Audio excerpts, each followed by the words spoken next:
Rivals. Somebody who pushes our buttons and antagonizes us but ultimately drives us to constantly improve ourselves, if only so we can be the one to finally shut them up. What exactly defines a rival? It's not as simple as the relationship between a hero and a villain. A rival is something with more nuance. In a sense, rivals are competitors, two people constantly fighting against one another hoping to see the other fail, but really, it comes down to just how personal it feels. It means that you're not just fighting to win, you're fighting to make sure the other guy loses. We've seen classic rivalries in all forms of media, but there's something uniquely engaging about the kind you see in video games. Perhaps it's the way that characters are an extension of the player, and when their relationships in the story are echoed by the gameplay, it feels personal for us as well. Or maybe it's simply because multiplayer in the old days trained us to beat up palette swaps of our own character. Just a quick warning, some of these rivalries are epic sagas in their own right, with many dramatic twists and reveals, so there may be spoilers ahead. I'm Ben from TripleJump, and here are the 10 best rivalries in video games.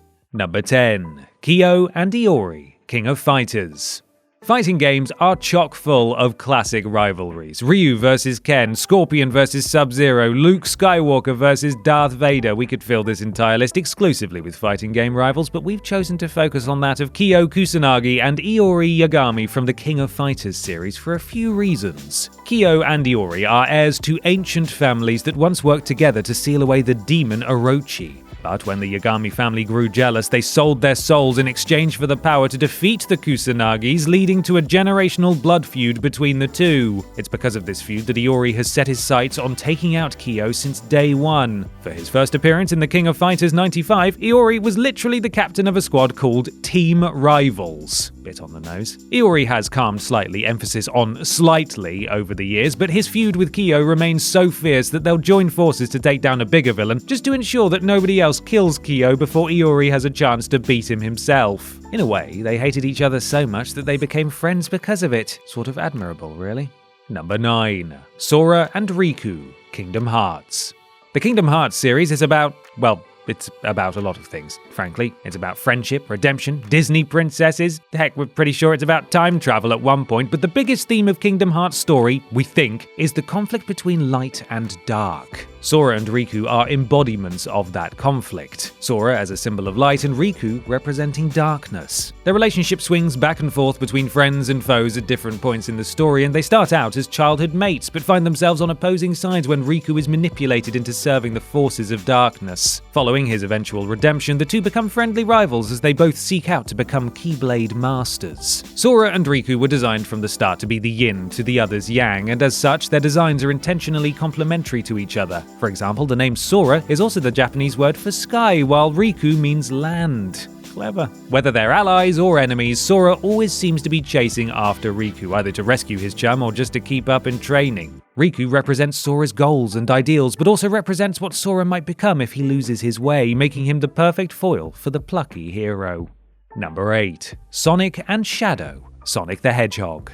Sonic the Hedgehog is probably one of the coolest characters of all time. Nobody else packs the same amount of attitude and style into so small a package as the blue blur. So how do you take someone as cool as Sonic and make him even cooler? Well, you make him dark and edgy, of course. So cool. Enter Shadow the Hedgehog, the ultimate life form capitalized there, and Sonic's eternal rival. First appearing in Sonic Adventure 2, Shadow quickly fell in with the baddies, but eventually had a change of heart and seemingly sacrificed his life to save the planet. That was supposed to be the end of him, but thanks to the power of sheer popularity in Sonic Heroes, it was revealed that he wasn't quite dead, and alongside Rouge the Bat and Omega the Robot, Shadow formed Team Dark, the more angsty counterparts to Sonic and Friends. Shadow is the perfect antithesis to Sonic, an anti-hero who can equal Sonic's trademark speed while shutting down wisecracks with a contemptuous sneer. He's allowed to be more of a morally grey character, walking the line between good and evil and doing things Sonic himself never could, like using guns or riding a motorcycle. Why does he need to ride a motorcycle if he's as fast as Sonic? Because it's cool? Obviously, you wouldn't get it. Number 7. Dante and Virgil, Devil May Cry. Sibling rivalry. Anyone with brothers or sisters will tell you just how easy it is to fall into the trap of competing with one another. However, we doubt that many siblings out there have quite as intense of a rivalry as the Devil May Cry series protagonist and his brother. Dante and his twin Virgil are the half-human sons of the demon lord Sparda, and both have inherited some of their father's power. Each brother ends up using this power for different ends, though. Dante chooses to set up shop as a demon hunter, while Virgil seeks to conquer the demon world for himself. This brings the two into conflict on more than one occasion, and usually leads to some intensely aggressive and rather stylish fights. The two could not be more different if they tried. Dante is laid back and a jokester, while Virgil is serious and straight-laced. Dante is a jack of all trades in combat, but Virgil is a master of the blade. He studied it, you see. Dante rejects his demonic parentage whilst Virgil embraces it, and Dante wears a red coat, whereas Virgil wears a blue coat. They were made to be rivals, and that's what makes their sibling squabbles so devilishly fun. Number 6. Luke and Ash, Tales of the Abyss.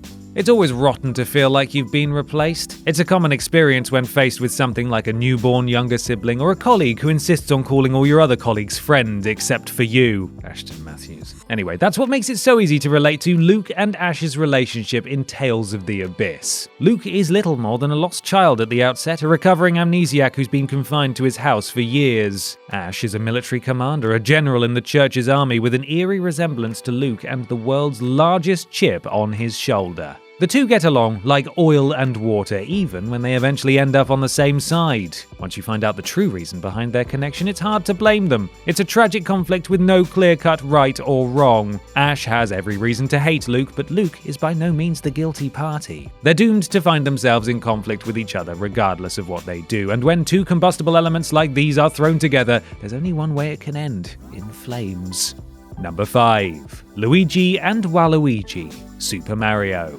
Now, some of you are probably wondering why we picked this rivalry from the Mario series when we could have picked Mario and Wario, or perhaps Mario and Donkey Kong, but there's a very good reason for that. It's because all of those characters have a life outside of each other. Wario is an adventurer in his own right, hunting down treasures whenever he's not making micro games, and Donkey Kong seems more content to relax on his island than pick a fight. But Waluigi exists purely to fill the role as Luigi's rival. His first appearance was in Mario Tennis when the developers at Camelot decided to create a new character from scratch to serve as Wario's doubles partner, and since then, Waluigi has been a regular in Mario's sports, kart, and party spin-offs, yet he's never made an appearance outside of these games. The rivalry between these two has to be one of the greatest ever because Waluigi is literally defined by his hatred of Luigi. He has no backstory beyond a vague association with Wario, and no motivation beyond his unexplained desire to best the green Mario brother. Dude definitely needs to get himself a hobby.